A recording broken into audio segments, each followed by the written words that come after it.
Yo, what's up? I'm gonna keep this intro shorter than Nick Saban's temper when a special team player messes up. Kingsbury faked like he was going to take the ball, and now the ball is loose. Tennessee says they have it. They touch it, Alabama.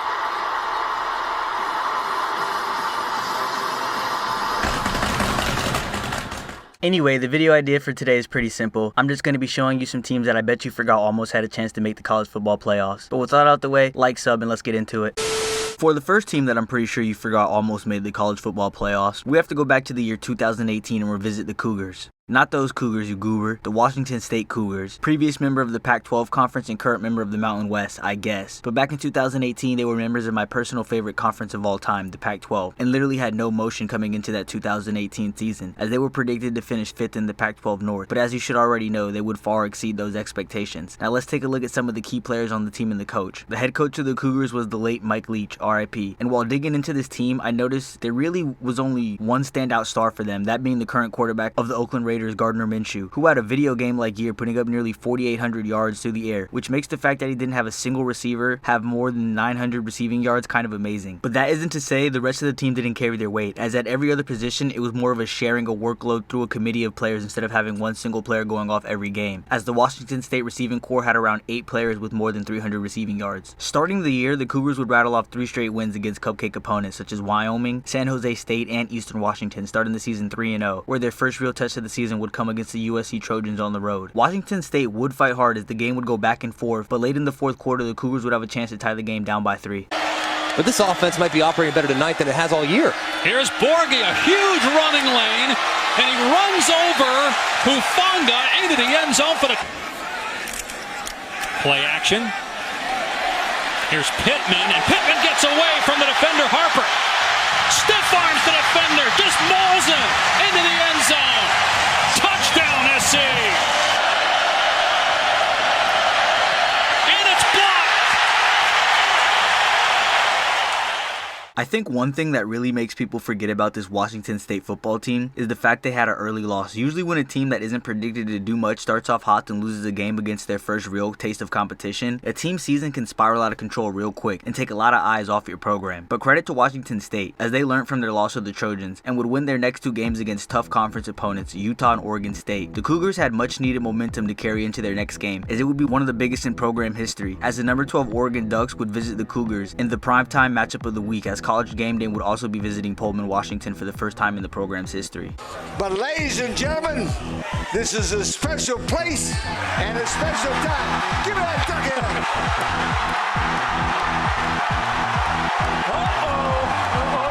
He's not going to throw it, is he? We don't have it on yet. Look, we're wrapping him in the flag. Minshew going to fade in the corner. It is caught. It is Hoxton. Minshew dumps it to Borghi. He got by 1. He's in. Touchdown. Minshew to the end zone. Touchdown. Had to make plays. Challenged at 27-20. The young Mississippian by way of East Carolina. After that massive win, Washington State would keep the momentum going and rail off another 4 straight wins against the 24th ranked Stanford Cardinal, Cal, Colorado, and Arizona, bringing their record to 10-1, and their ranking in the college football playoff poll up to number 7, with 2 games left on the schedule against the 16th ranked Washington Huskies in the Apple Cup, and then if they were to win a hypothetical matchup in the Pac-12 championship game against the Utah Utes, if they were to pull off these 2 wins, the voters would have a really hard time keeping Washington State out of the playoffs. Minshew all season has been really effective, even in these tight spaces. They're one of the top red zone teams in the country. They hand it to Williams, who gashes it. Touchdown, Washington State. Ahmed comes in motion. This could be a trick play. Fuller on a double pass. That's a Washington touchdown. Right back to Bryant. A 3rd and 1. Gaskin behind Jacob Kaiser explodes. There goes Myles Gaskin. Will they track him down inside the 10? He's in! Touchdown on an explosion! Unfortunately, Washington State would come up short in the Apple Cup, leading to them just missing out on the opportunity to shock the world by making the playoff. But I don't want to end this part of the video on a negative, so I will mention the fact that this Washington State team, even though they failed to make the playoffs, this was one of the best teams this program has fielded since the year they went to the Rose Bowl way back in like 2003. But let's move on from a team that almost made it on the West Coast to a team that came just as close from the Bible Belt. So here we are in the Bible Belt for another team I bet you forgot almost made the college football playoffs. No Colin Kaepernick. I nearly forgot about this team too. Anyway, let me stop yapping. The team I'm speaking of is the 2015 Oklahoma State Cowboys. Coming off a 7-6 record from the year before, coming into the 2015 season, expectations outside of the program for the upcoming season were not very high, which is oddly becoming a trend so far into this video. Anyway, the man running the program was Coach Mike Gundy, who still is the current coach of the Oklahoma State Cowboys to this day. At quarterback, the Pokes had current quarterback of the Tennessee Titans, Mason Rudolph, returning for yet another year of service, and leading the receiving corps was James Washington, a man who would account for over 1,000 receiving yards. Starting the season through the first 3 games, the Pokes would run through their cupcake opponents at the beginning of their schedule, dominating Central Michigan, Central Arkansas,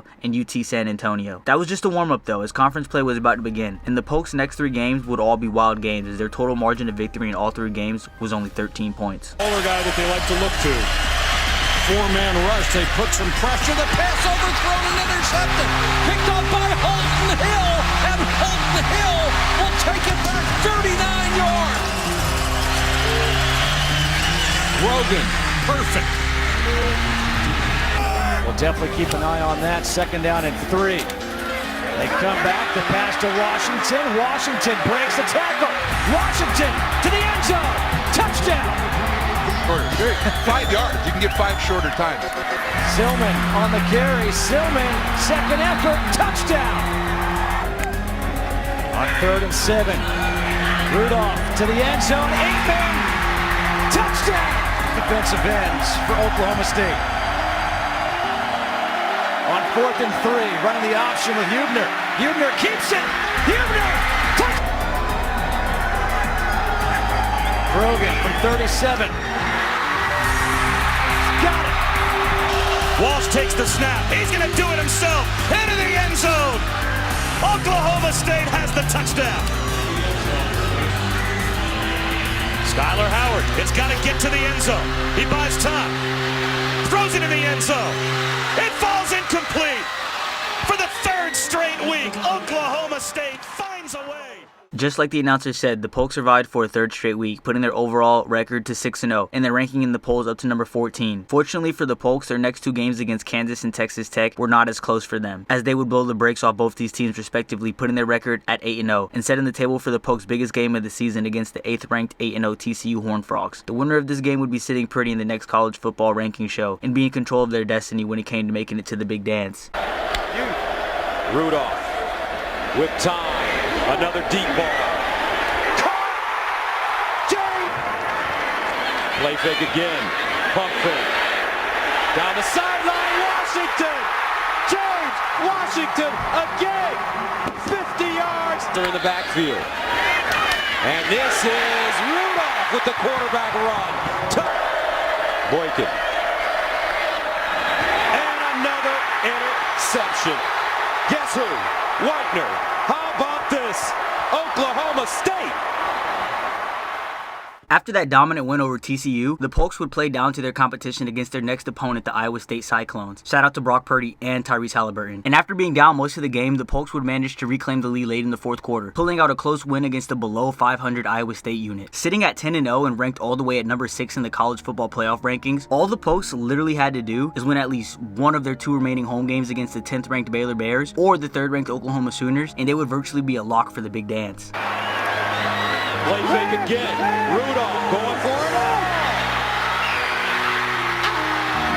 Touchdown! Play fake. Johnson lofting it in the air. Oh, caught! Jay Lee! Touchdown! Johnson to throw it. Johnson winds up down the field again. Whoa! K.D. Cannon! Touchdown! 71 yards! 2-back look. Mixon, his first carry, needs a block from Mayfield, gets one, and he's off and running. It's Mixon's turn for a long touchdown for the... Urine at the right side, bounces off the tackle like he does, still going into the end zone. Mixon. Bouncing it. Flag is down. He's knocked out. They ruled a touchdown.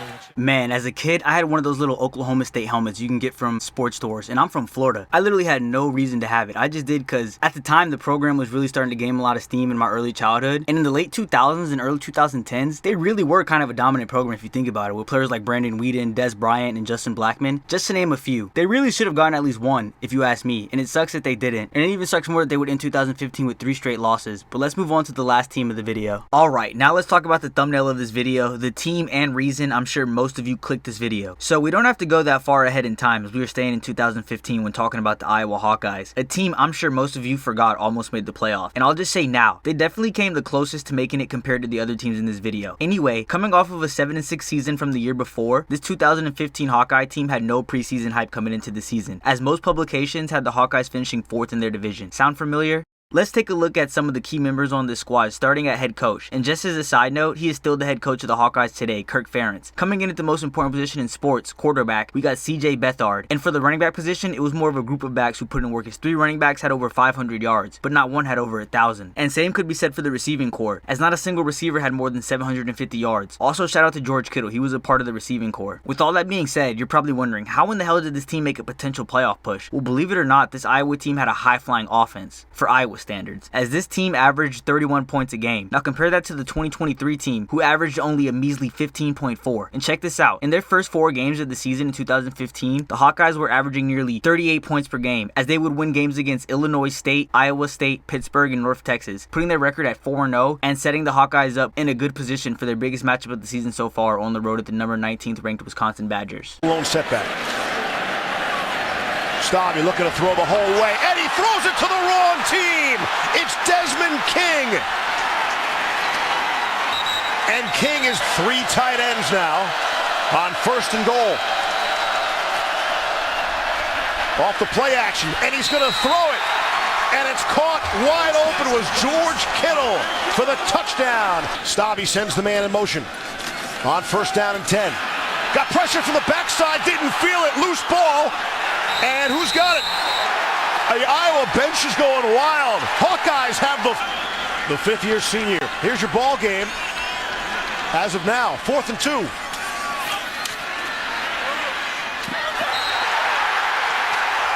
Incomplete. After that shootout of a game that the Hawkeyes won 10-6, where their quarterback CJ Beathard put up only 77 passing yards, but hey, a win is a win, right? It doesn't matter how ugly it is. And something that I noticed while watching this Iowa football team was if they ever got out to a lead in a game, it was pretty much over, as their defense rarely ever gave up leads. And they did this pretty much the entire season. After that massive win at Wisconsin, Iowa would take care of business at home against Illinois, setting them up for another top 20 matchup against Northwestern. Last week, so Akram Wadley and Derek Mitchell will now split reps, and this is Wadley on 2nd down and 9, and he's got the corner. Nobody there for Northwestern. Wadley will take it in. Touchdown, Iowa. And I got Adam Cox in at fullback, 1st and goal from the 4. Wadley, another broken tackle, and another Wadley touchdown. Goal. Adam Cox, the backup fullback, is in. The run behind him. Wadley is in. Touchdown, Iowa. That's the 3rd today for Akram Wadley. Remember, Iowa playing without Drew Ott, their best pass rusher, as there's a huge hit on the quarterback. The ball is out. It's recovered by Iowa. Punch in their 3rd and 4th back. And they're going to get Daniels back for their next game. Here's Mitchell. Spins out of a tackle and is in for the Iowa touchdown. Iowa straight up neutered the Wildcats. When have you ever seen Iowa drop 40 on a ranked team? I told you, this 2015 Iowa team was special. After that huge win, Iowa would handle business in the Big Ten West, running the table, setting up a winner-takes-all matchup in the Big Ten championship game. The stakes couldn't be any higher in Indianapolis, as the 12-0, 4th-ranked Iowa Hawkeyes were set to face off against the 12-1, 5th-ranked Michigan State Spartans. Both teams had one simple task to accomplish, to be guaranteed a spot in the playoffs. Just win. But that was easier said than done, as the matchup between these teams would be one of the hardest-hitting games I've ever seen in my entire life, pro or college. Kanziri rushed for 140 yards. He's in the game right now. Beathard to throw. Underneath, and it's caught. Craig Colville with the grab. Michigan State says he fumbled it. Here's Cook under pressure. And intercepted. Josie Jewell. Beathard out in the shotgun. Remember, he can run it. Beathard looking over the middle.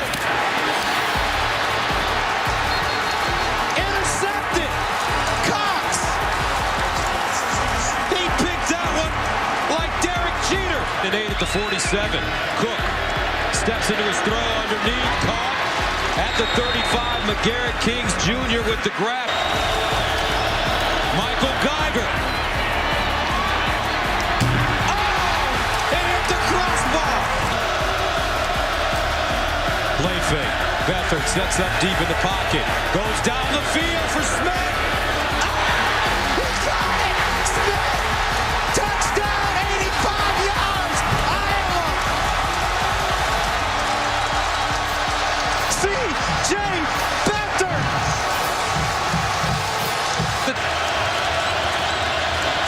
Connor Cook out of the shotgun. Runs the option. Keeps it! Did he get it? Iowa defense hold. L.J. Scott, the deep man. L.J. Scott running right. No, did he get in? Or did he? Yes! Touchdown Spartans! One straight by the true freshman. Man, I rewatched the condensed version of this game, and I can say proudly this matchup still holds up to this day. Unfortunately, Iowa would fall just short. They were literally one stop away from making history, but I think we all knew what the outcome would be because of the title of this video. I don't know if this means much, but Iowa was by far the closest to making it to the playoffs compared to the other teams in this video, so you guys have that. Anyway, I had a lot of fun making this video, and hopefully y'all enjoyed. Comment down below some teams you think had a chance to make the playoffs.